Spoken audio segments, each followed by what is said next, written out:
तो आपको सीधा पंचकुला लेकर चलते हैं, जहां पर सीएम मनोहर लाल खट्टर नई शिक्षा नीति को लेकर कुछ कह रहे हैं, सुनाते हैं। भोजन के नाम से वहां आकर्षण होता, चले जाते हैं और फिर हमारी बहनें भी वो उतना ही काम करती हैं। लेकिन बच्चे का जो शिक्षण का जो मजबूत एक यानी आधार तभी बन सकता है कि उन बच्चों को हम शिक्षा देना वहीं शुरू करें। उसमें से जो हमने प्लेवे स्कूल खोले हैं, 4000 प्लेवे स्कूल खोलने की योजना बनाई है, उन्हीं आंगनवाड़ियों को कईयों को प्रमोट करेंगे, उनकी व्यवस्थाएं ठीक करेंगे। अभी 4000 विचार किए हैं, आगे बढ़कर के इस संख्या को और बढ़ाया भी जा सकता है। इन आंगनवाड़ियों का भी और सुदृढ़ीकरण किया जा सकता है, इनकी व्यवस्थाओं को सुधारा जा सकता है। इसी प्रकार से हमने स्कूलों में जो प्राइमरी स्कूल, हमने जो संस्कृति मॉडल स्कूल जिनकी कल्पना की है, तो इन संस्कृति मॉडल स्कूलों के आधार पर भी उन बच्चों का शिक्षण, ये ठीक है कि हम एक साथ सब बच्चों की सारी व्यवस्थाएं शायद ठीक ना कर पाए, संख्या बड़ी है, स्कूलों की संख्या भी बहुत है। हमारे 14,000 15,000 स्कूल हैं, तो 15,000 स्कूलों में सरकारी स्कूलों में एक साथ नहीं कर सकते, लगभग इतने ही 16-17,000 प्राइवेट स्कूल भी हैं, तो सभी में एक साथ नहीं कर सकते, फेज वाइज करेंगे। तो फेज वाइज में जो हमने विचार किया है उसके अंदर अभी सीनियर सेकेंडरी स्कूल्स, उसमें भी 137 स्कूल ही हमने शुरू किए हैं। बाद में शायद 1400 स्कूलों की कितनी हमारी योजना है, जो बैग फ्री स्कूल की बात हम करते हैं, तो 1400 स्कूल है। एक एक करके ऐसे इन पद पर आगे बढ़ाते जाएंगे। मैं आज देख रहा था एक आंकड़ा, 3 वर्ष से लेकर के 17 वर्ष तक हमारे देश में 64 लाख अब युवा हैं, बच्चे हैं, सब मिला करके, यानी जिनकी स्कूलिंग होनी है 3 वर्ष से लेकर के और 17 वर्ष तक। मैं मानता हूं +2 का जो विद्यार्थी है 17 वर्ष तक ही माना जाएगा, कभी 18 वर्ष था, लेकिन आज चूंकि उसकी अर्ली एजुकेशन 3 वर्ष से ही अगर शुरू करते हैं तो 17 वर्ष तक हो सकती है। ये 64 लाख विद्यार्थी हैं अपने प्रदेश में, और प्रदेश में आज भी ड्रॉप आउट रेट कितना महावीर जी? पूरे प्रदेश में ड्रॉप आउट रेट हमारा अभी साक्षरता के नाते से 82% साक्षरता मानी जाती है। सब बड़े मिलाकर, बूढ़े मिलाकर या बच्चे मिलाकर कुछ ना कुछ जो ड्रॉप आउट रेट है, हमारा लक्ष्य रहना चाहिए कि ये ड्रॉप आउट रेट 2025 तक 0 कैसे हो जाए। एक भी बालक ऐसा नहीं होना चाहिए जिसकी स्कूलिंग नहीं हो रही, और उसको ट्रैक करेंगे। ऐसा नहीं कि कोई हमें बताएगा और तब जाके ध्यान में आएगा। हमने इसका एक सिस्टम बनाया है, परिवार पहचान पत्र इस नाम से एक कार्यक्रम चलाया है। सब परिवारों का रजिस्ट्रेशन, उन परिवारों के अंदर हर सदस्य का रजिस्ट्रेशन, और हर सदस्य वो अपनी क्षमता के हिसाब से अपने जो एंगेजमेंट है उसकी क्या है, उसकी व्यस्तता क्या है, क्या वो स्कूल में पढ़ रहा है, क्या वो कॉलेज में पढ़ रहा है, क्या व्यवसाय कर रहा है, या रिटायर हो गया है, रिटायर्ड लाइफ व्यतीत कर रहा है। यानी हमारे 3 वर्ष से लेकर और 17 वर्ष तक की आयु के जो बच्चे हैं, स्कूल के अलावा वो बाहर कहीं हैं तो क्यों हैं, हर प्रकार की उनकी पढ़ाई की व्यवस्था ये हम करेंगे, और एक एक विद्यार्थी को यानी ट्रैक करेंगे, जिसमें से हम 0 ड्रॉप आउट इस स्थिति को हम ला सकें। इसकी ओर हमारा एक सिस्टम ये हमको बना करके चलना है। स्कूलों में, कॉलेजेस में हमने संख्या की कमी नहीं छोड़ी, क्लस्टर सिस्टम हो या प्राइमरी स्कूल हो, हर 2 किलोमीटर के 3 किलोमीटर के अंदर एक स्कूल है, और आवश्यकता हो तो और भी खोले जा सकते हैं, लेकिन वहां पढ़ने वाले विद्यार्थियों की आवश्यकता। पिछले दिनों में साहब हमने लगाया कि 700 विद्यालय तो ऐसे हैं जब बच्चों की संख्या बहुत कम है, 10, 15, 18, 20, ये भी नहीं चाहिए। उससे भी जितनी उसकी उपयोगिता उन विद्यालयों की होनी चाहिए उतनी होती नहीं है। उन छोटे विद्यालयों को अगर नजदीक कहीं स्कूल नहीं मिलेगा तो उनकी ट्रांसपोर्टेशन की व्यवस्था ये हम करेंगे, लेकिन हर विद्यार्थी को स्कूल में भेजने का काम हम करेंगे, और उनका, विद्यालयों का, शिक्षकों का पूरा उपयोग ये भी होना चाहिए। तो इस नाते से सारी व्यवस्थाएं जो भी नई शिक्षा की नीति के नाते से हमारे जो प्रयास हैं वो हम कर रहे हैं। नई योजना में जो जो चीजें समय समय पर सामने आएंगी, उनको हम लागू करेंगे। विद्यालयों में विज्ञान और गणित इसकी शिक्षा को बढ़ावा दिया जाए। इसके लिए महाविद्यालयों का भी मैंने विचार किया, विद्यालयों का भी विचार किया कि जितने अब नए स्कूल हैं उनके अंदर अगर उनको प्रमोट करना है तो वहाँ गणित की और विज्ञान की शिक्षाएं जरूर हों, क्योंकि आखिर पढ़ाई के अंदर हर विषय वैसे महत्वपूर्ण है, लेकिन आज के टेक्नोलॉजी के ज़माने में विज्ञान की आवश्यकता भी पर्याप्त है। अभी हमारे जो शिक्षा का स्तर है उसको और अधिक बढ़ावे की आवश्यकता है।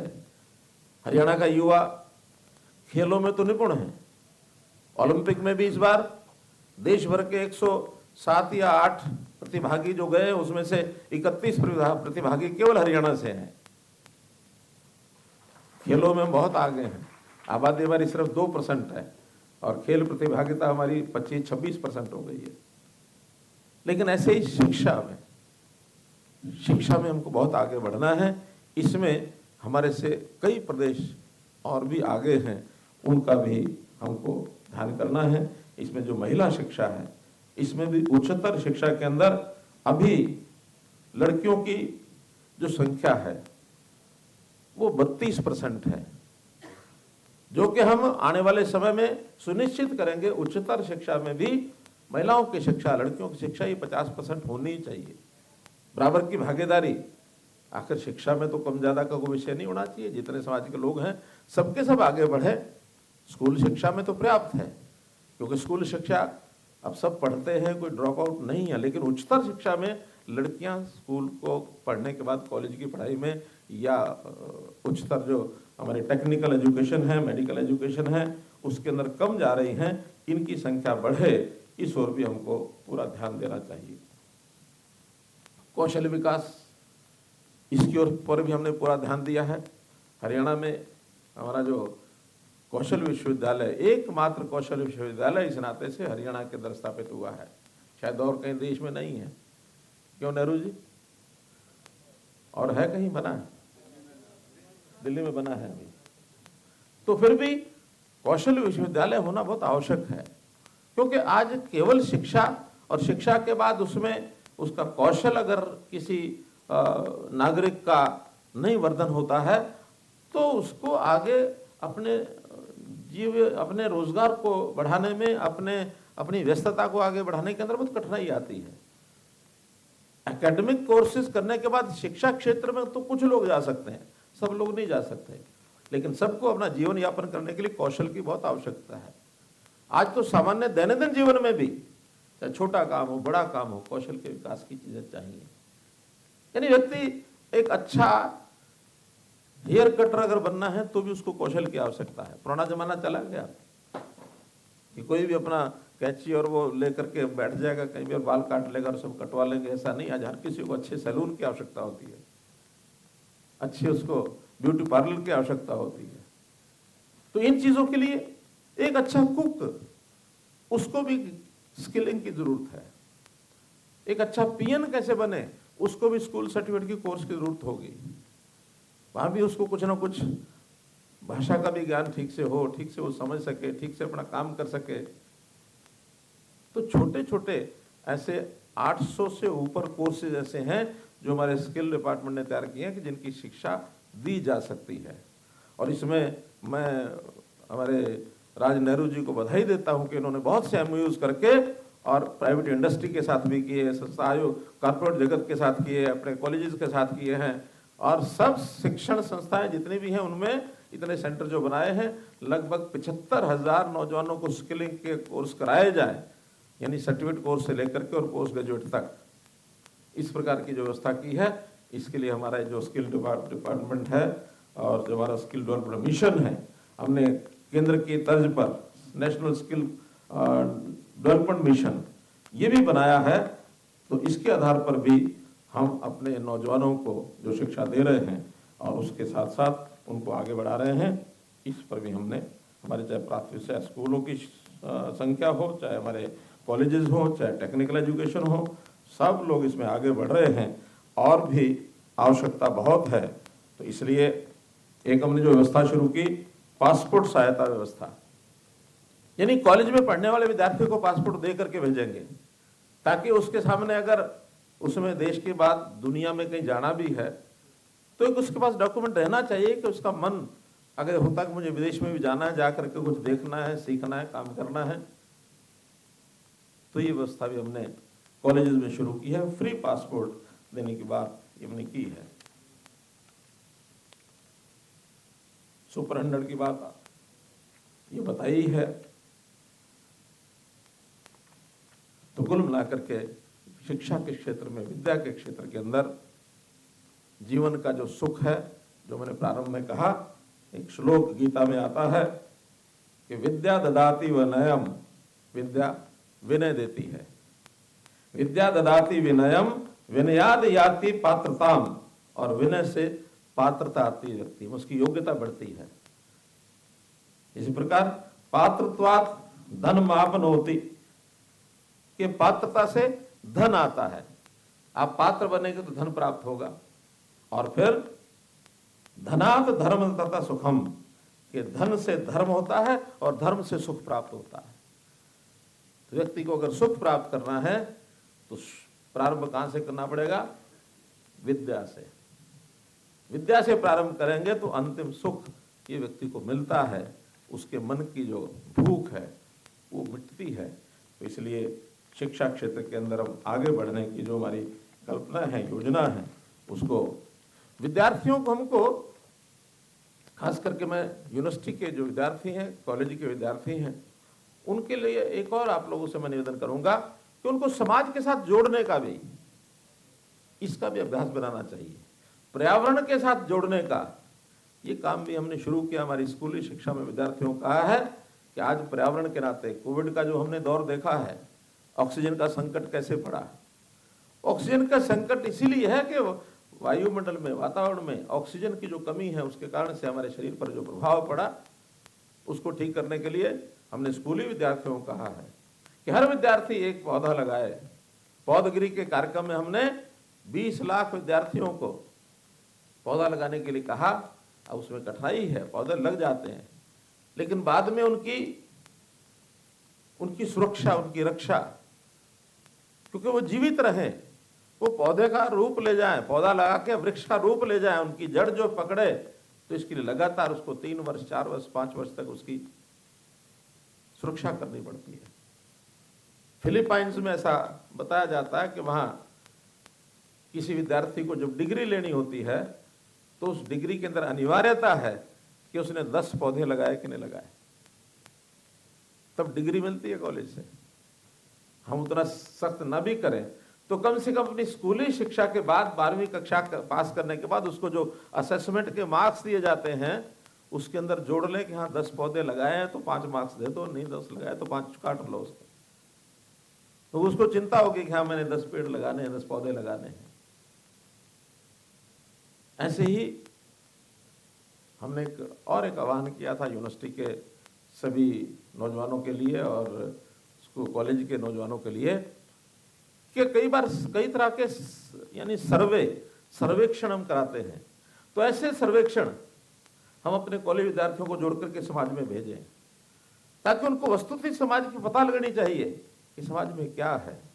ये जो परिवार पहचान पत्र का विषय मैंने पहले बताया, उसके अंदर हर परिवार के जो कमाने वाले लोग हैं या जो आयु में 18 वर्ष से ऊपर 50 वर्ष तक के लोग हैं, वो क्या काम करते हैं, उनकी आय साल की कितनी है, ये जाकर के अपने आसपास का जो क्षेत्र है जहां का वो विद्यार्थी रहने वाला है, वहां 200-300 घरों में उसको भेजो और वो घरों में जाकर के घूम के पता करे कौन क्या करता है, कितनी आय उसकी है, कैसे वो गुजारा करता है।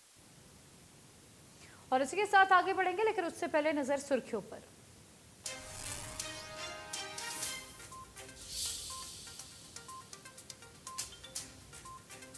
मानसून सत्र के 10वें दिन भी विपक्ष का हंगामा। राज्यसभा में फिर गूंजा जासूसी कांड। कार्रवाई दोपहर 2:30 बजे तक के लिए स्थगित।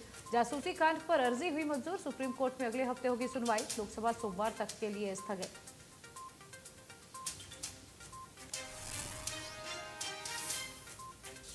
कांग्रेस सांसद दीपेंद्र हुड्डा ने राज्यसभा में दिया नोटिस, कृषि कानूनों पर चर्चा करने की मांग। दिल्ली बॉर्डर पर 8 महीने से चल रहा है किसान आंदोलन।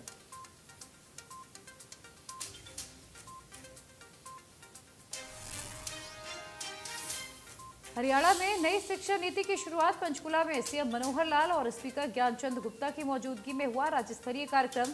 शिक्षा मंत्री कंवरपाल गुर्जर और राज्य मंत्री कमलेश ढांडा भी रहे मौजूद।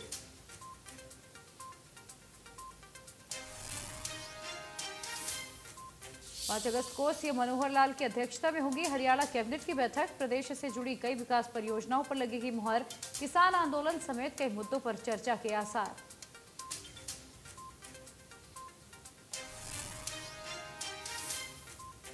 बॉक्सर लवलीना बोरगोहेन ने रचा इतिहास, भारत के लिए एक और मेडल किया पक्का।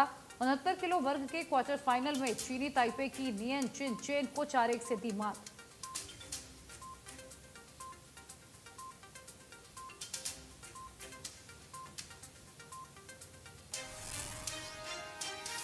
और एक बार फिर से पंचकुला का रुख कर लेते हैं, जहां पर सीएम मनोहर लाल खट्टर इस वक्त नई शिक्षा नीति पर बात कर रहे हैं। अब उसके मन में भी उत्साह जागेगा और हमारे उस संस्थान का भी।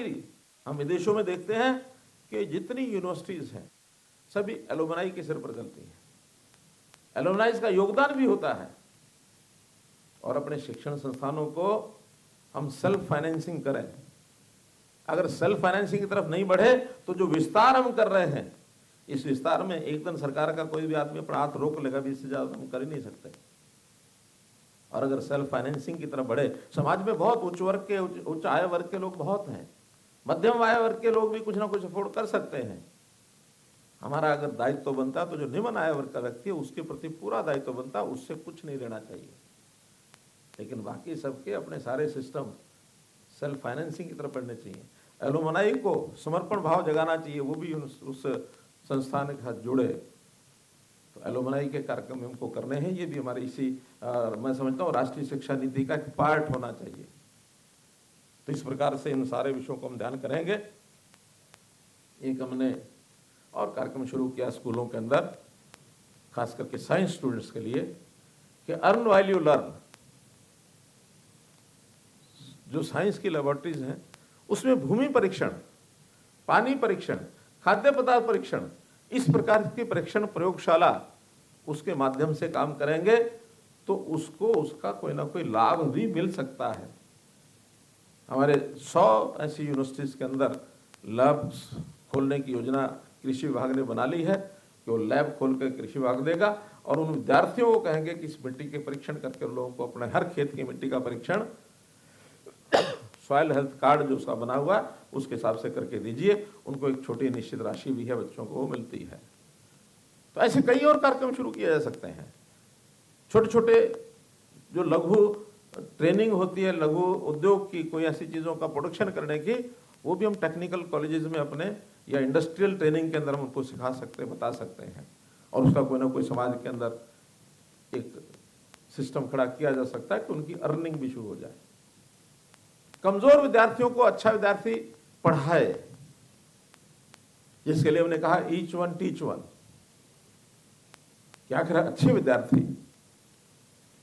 पंडित दीनदयाल जी के बारे में ऐसा हमने सुना कि जब वो कॉलेज में पढ़ते थे तो कुछ जो कमजोर बच्चे होते थे उन बच्चों को पढ़ाने का काम करते थे और जिनको पढ़ाते थे उनकी एक एसोसिएशन बनाई थी।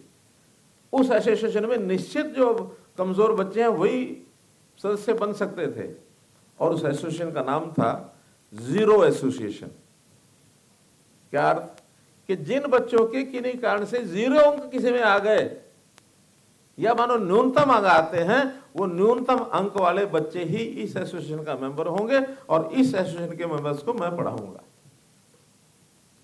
तो एक चैलेंज ऐसा भी, जो अच्छे पढ़ने वाले बच्चे हैं कमजोर बच्चों को पढ़ाने के लिए, वो चाहे स्कूल के हो चाहे कॉलेज के हो, एक विशेष ध्यान देने का भी बहुत सी योजनाएं हमारी बनी है आज की शिक्षा नीति में। जैसे सक्षम का एक कार्यक्रम बताया या और भी इस प्रकार के जो योजनाएं बताई हैं, कई एमओयूज हुए हैं, उनके माध्यम से हम सारा ध्यान कर रहे हैं। लेकिन इस ओर आगे बढ़ना चाहिए। संवेदन पूर्वक हर व्यक्ति को शिक्षा का दान, शिक्षा दान महादान, विद्यादान महादान जैसे कहा जाता है, तो ये भी एक संस्कार अपने आप बनना चाहिए। कुल मिलाकर के हमारे अगर संस्कारों का एक विषय इसमें जोड़ दिया जाएगा तो राष्ट्रीयता, संस्कार, रोजगार, ये सब चीज़ें बढ़ेंगी तो हमारी जो राष्ट्रीय शिक्षा नीति है निश्चित रूप से सफल होगी। हरियाणा के लोग उसमें देश के अंदर एक बढ़िया काम करके दूसरे प्रदेशों के लिए उदाहरण प्रस्तुत करेंगे, ऐसा मैं मानता हूँ। बहुत बहुत धन्यवाद।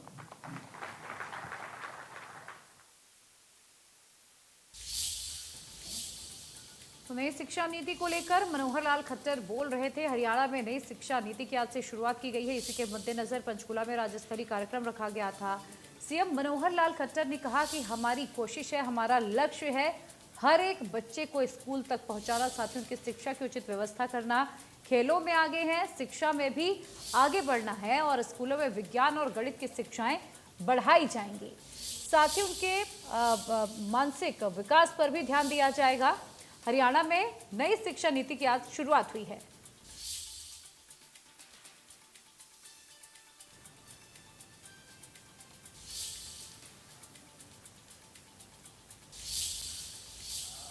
और इसी के साथ फिलहाल वक्त एक छोटे से ब्रेक का, फौरन हाजिर होंगे, आप बने रहिए।